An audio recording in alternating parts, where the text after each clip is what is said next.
제2차 세계대전에 참가한 사람들 중에 구사일생으로 살아난 사람들이 많은데 그 중에 대표적인 사람이 제20기갑사단과 함께 독일의 소도시를 통과하다가 그때 저격수의 총에 이 갈비뼈와 갈비뼈 사이에 그 총탄이 박힌 그 병사 펠릭스라고 하는 병사가 있습니다.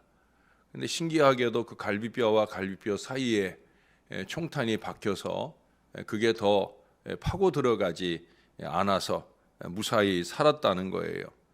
사실 보면은 그 총탄이 갈비뼈를 뚫고도 들어갈 수 있는데 더구나 뼈와 뼈 사이의 살을 뚫고 들어가지 못했다는 게 이상한 일이죠. 사실은 뚫고 들어가서 심장을 지나서 그는 그렇게 심장이 터져 죽었음직한 그런 상황이에요. 그런데 그의 위도 주머니에는 다행스럽게도 그의 여자친구가 선물한 신약성경, 손바닥만한 신약성경이 거기에 가슴에 들어 있었다는 거예요. 그래서 총탄이 그 성경을 뚫으면서 속도가 느려져 가지고 그래서 심장까지는 못 가고 뼈와 뼈 사이에 박히게 되었다는 거예요. 그런 정도는 이제 총탄을 간단한 수술로 쉽게 빼낼 수 있어서 그래서 무사히 그가 나음 받을 수 있었다는 겁니다. 그 당시에는 전쟁터에 나가는 이들에게 그와 같은 성경을 선물로 주곤 했습니다. 그 성경에는 표지 위에 금박으로 다음과 같이 써 있었다고 합니다. 이 성경이 당신을 위험으로부터 지켜주길 빕니다. 성경책이 지켜주길 비는 게 아니라 이 하나님의 말씀이 당신이 어디 가든지 당신을 지켜주길 바란다 하는 그 간절함이 거기에 적혀 있다고 보여집니다. 이 펠릭스 병사의 구멍 뚫린 성경은 미 전역의 여러 신학교에서 전시가 되었었다고 합니다. 그래서 많은 목사님들에 의해서 또 오늘도 저에 의해서 이렇게 설교의 예화로 사용되기도 했습니다.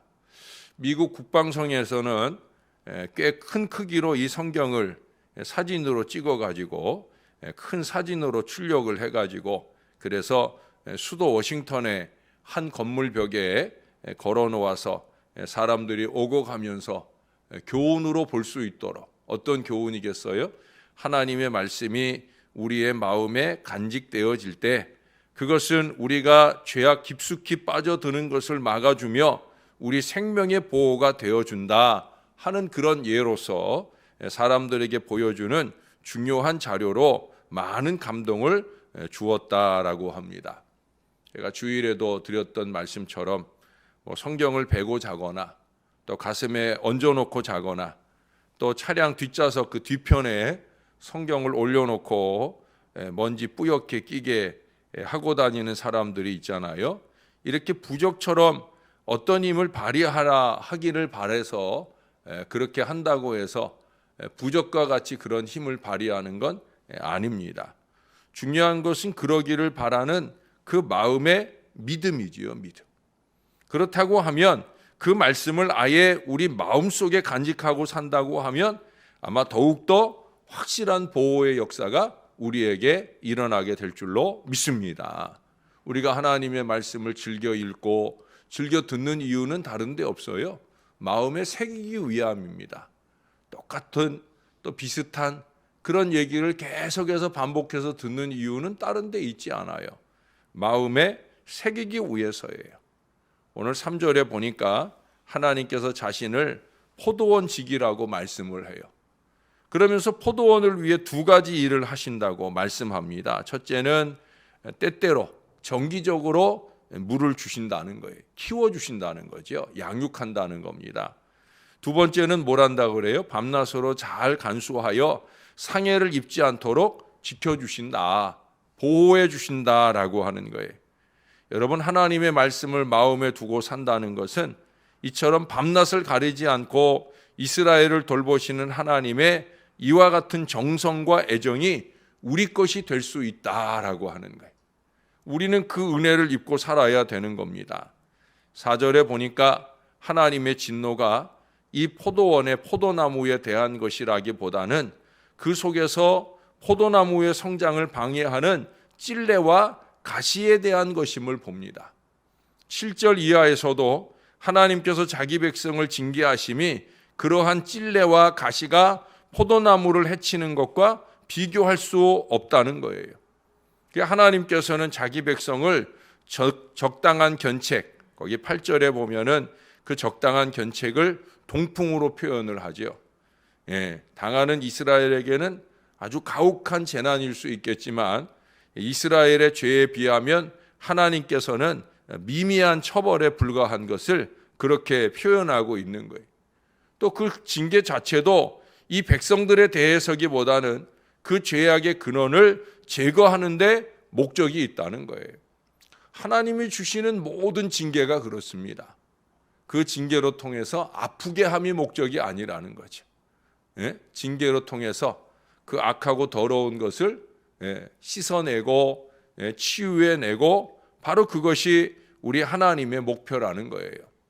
9절 하반절에 보면 결국 하나님께서는 일시적인 징계, 70년이 걸리기는 했지만은 이스라엘에게는 그 70년이 너무 길게 느꼈지만은 하나님이 보실 땐 별것 아닌 그 징계를 통해서 이스라엘로 범죄케 한 요소들, 오늘 본문에는 찔레와 가시로 표현이 되어 있는데 그 요소들을 제하시고 그들의 본연의 자리, 그 본연의 자리가 어떤 자리예요?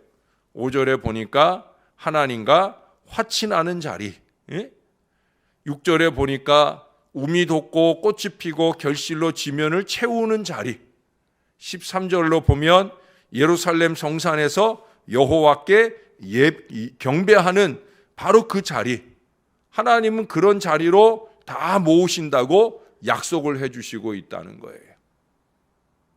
우리가 이걸 잊지 말아야 됩니다. 지금도 감염병으로 인해 교회들이 예배를 모이지 못하는 이 안타까움이 있는데 그렇게 영영 예배를 잊어버리고 살라 하는 의미가 아니라는 걸 잊지 말고 다시 하나님께 예배할 수 있는 때가 속히 회복될 수 있기를 위해서 우리가 더 하나님 보시기 좋은 믿음으로 행할 수 있어야 된다는 거예요. 여러분 가을에 국학고 전시회를 혹시 가보신 적이 있으십니까? 거기 가보면 정말 상상하기 힘들 정도로 아주 크고 탐스러운 국화를 볼 수 있습니다. 저도 한번 가본 적이 있는데 정말 제 머리통만한 그런 크기의 국화꽃이 있더라고요. 근데 저는 그게 전시회에서만 볼 수 있는 줄 알았더니 저희 어머니가 전에 시골에 사실 때 그런 국화꽃을 키우신 적이 있어요. 그러니까 이게 뭐 전문 원예사도 아닌데 저희 어머니가 그저 들은 풍월로 정말 국화꽃 한 송이, 뭐 여러 송이가 있는 게 아니, 한 송이를 정말 머리통만하게 그렇게 키우신 적이 있었습니다.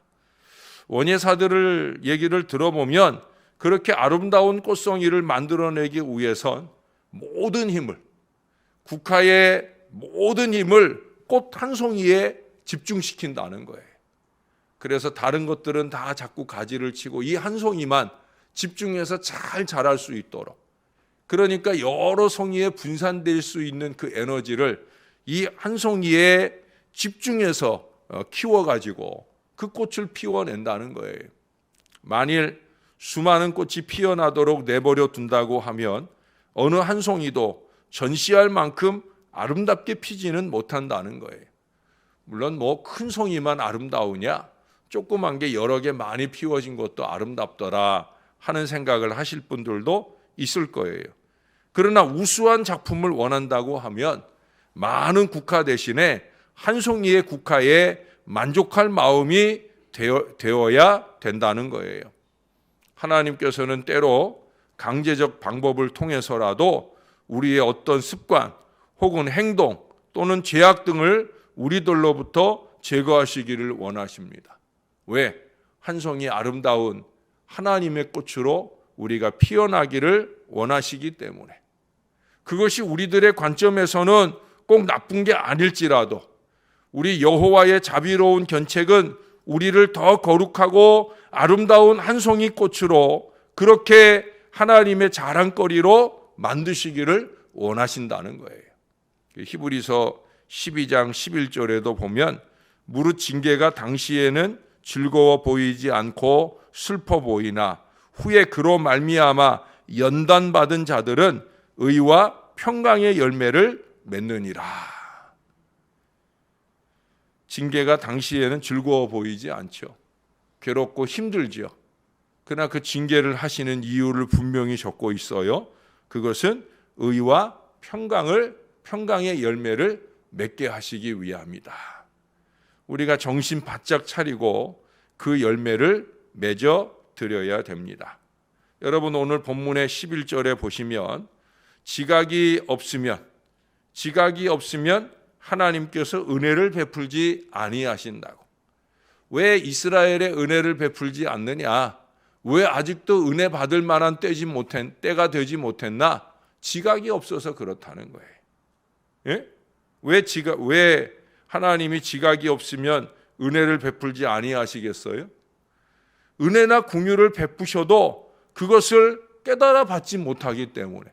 남들 다 은혜 받고 있는데 본인은 은혜 받지 못하는 이유는 지각이 없어서 그러는 거예요. 지각이 있어야 됩니다. 지각이 뭐예요? 하나님을 하나님으로 아는 거예요. 하나님의 말씀으로 겸손히 받을 줄 아는 게 그게 지각이에요.